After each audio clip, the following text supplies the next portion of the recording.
जी दहेज वहेज तो इन्होंने जो दिया है वो दिया है। कैसे दिया है? नहीं दिया है तो जी हम यहीं खड़े हैं। आप जो आपका जो लगता है आपको जैसे दोषी लगते हैं वैसे आप सजा दे सकते हो। कोई बात नहीं, फिर आप ऊपर तक जाओ। फिर ये क्या ड्रामा क्यों कर रखे? सर जी मैंने तो इनकार, आप लड़की के पापा से पूछो। ठीक है, तो अगर इनका ऐसा मानना है तो इसके हिसाब से मुझे कोई सजा दे दी जाए। प्री प्रोग्राम नहीं लगता है आपको? क्या जी? प्री प्रोग्राम नहीं है कि शादी मंडप में फेरे लेने के बाद में फिर इस तरह का तमाशा और ड्रामा करना और फिर कुछ और जो है डिमांड फॉर्च्यूनर, आप फॉर्च्यूनर की डिमांड भी कर रहे हैं? जी मैंने अपने मुँह से कोई फॉर्च्यूनर वॉर्च्यूनर नहीं कही। आगे का जी यही प्रोग्राम है कि जी लड़की मेरी कुछ इन बातों से या मेरे को पसंद नहीं है तो जी। उसकी मैं लाइफ में जो अभी दूज भर का जो धब्बा लग गया है उसको कौन मिटाएगा? उसको जी आप समाज जो फैसला लो वो ले लो।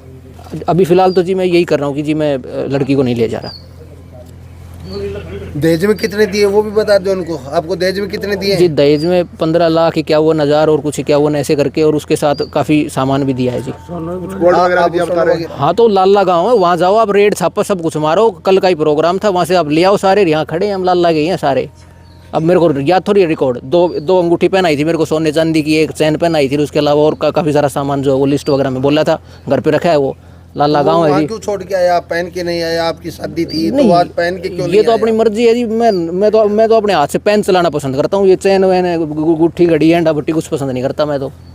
मैंने कल जैसे वो भाई देते हैं मम्मी को जोड़ी वगैरह, तो उसी टाइम पे मैंने गुट्ठी चैन अपनी मम्मी को दे दी थी। परिवार वाले तो ये कह रहे हैं भाई ले चल, हमारी इज्जत का सवाल है, पर मैं नहीं ले जा रहा। परिवार तो आपके जैसा है, जैसे समाज है वैसे ही है, लेकिन मैं जैसे समाज से अलग हो? समाज से अलग नहीं हूँ जी। मैं बस थोड़ा सा ये सोच रहा हूँ कि भाई नहीं, मैं अपनी पूरी ज़िंदगी ऐसे ख़राब नहीं कर सकता जी। मामला कुछ नहीं है, निजी बात है ये। मैं लड़की को नहीं ले जाना चाहता। मेरा ये पूछना था, ये मेरे अंदर का अपना एक डर भी है, एक सवाल भी है कि भाई कल को आज मैं कुछ भी हूँ मेरे पापा की वजह से हूँ।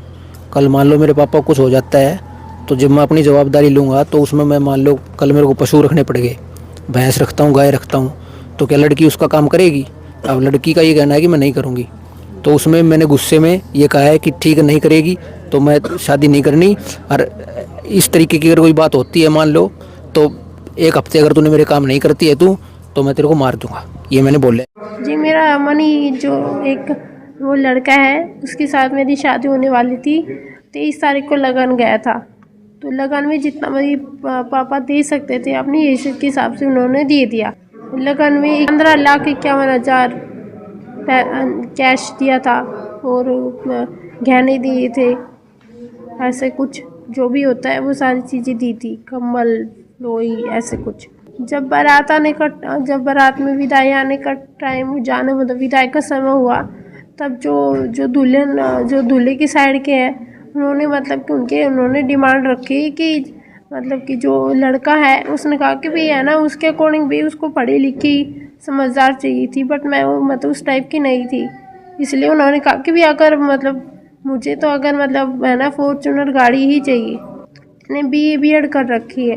अभी जो लड़के के जो पक्ष के लोग वो यही हैं और पंचायत चल रही है। हाँ जी, वो भी ये सही बात है। उन्होंने मुझसे पूछा कि भी तुम कैसे बीमार हो रही हो, कोई बीमारी है क्या? तो उन्होंने कहा कि अगर मैं 7 दिन से ज़्यादा से बीमार रही तो वो मेरी जान ले लेंगे, मुझे मार देंगे। बारात लाला से आई थी। दूल्हे का क्या नाम? मणि।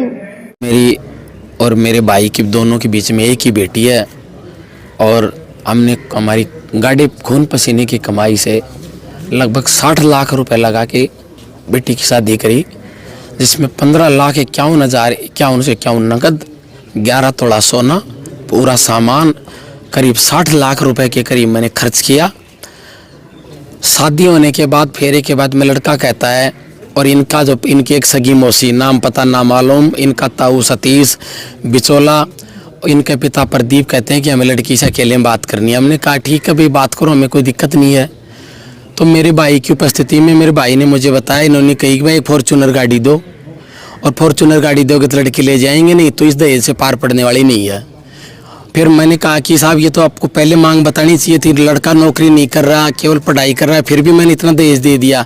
बोले नहीं, जिस दिन फॉर्च्यूनर हो ना उस दिन तो आप आ जाना, और नहीं तो लड़की नहीं ले जाएंगे। सामाजिक दबाव बना के आपने यदि ये लड़की साथ भेजनी चाहिए तो 7 दिन के अंदर मैं इस लड़की को मार दूंगा। उसका वीडियो मेरे पास भी है, 112 वाले के पास भी है, थाना निजामपुर वाले के पास भी है, और वो बयान कोई भी पूछ ले, उस बयान से लड़का पलटने वाला नहीं है। कुछ नहीं जी, बच्चे खाना खा रहे थे, हम तो यहाँ बैठे थे, तो उधर उन खाना खाते टाइम उनके आपस में चटपट सी हुई। फिर उसने बोले कि काम कुम का जिक्र करे, बता रहे थे कि भाई जैसे पशु पुशु रखा तो आप कर लो, नहीं इन बातों पे पता लग गया, नहीं मानने भी बिगड़ गई ना जी। कोई डिमांड नहीं हमारी, 1 रुपये की डिमांड नहीं थी। लड़की ने खुद ने आरोप लगाए हैं कि भाई फॉर्च्यूनर की डिमांड की गई है। दूसरा, उसको यहाँ से ले जाने के 7 दिन बाद मार देने की भी बात कही है, क्या कहेंगे? ना जी, कोई डिमांड नहीं थी कहीं झाड़ की। अब क्या मामला चल रहा है? कुछ भी नहीं, अभी जो हमने काम मंजूर करेगा वो हमने मंजूर है, जो सजा देगा वो। बारात कहाँ से लेके आए थे आप? लाला रोडाई से, कौन से जिले में पड़ता है? रेवाड़ी।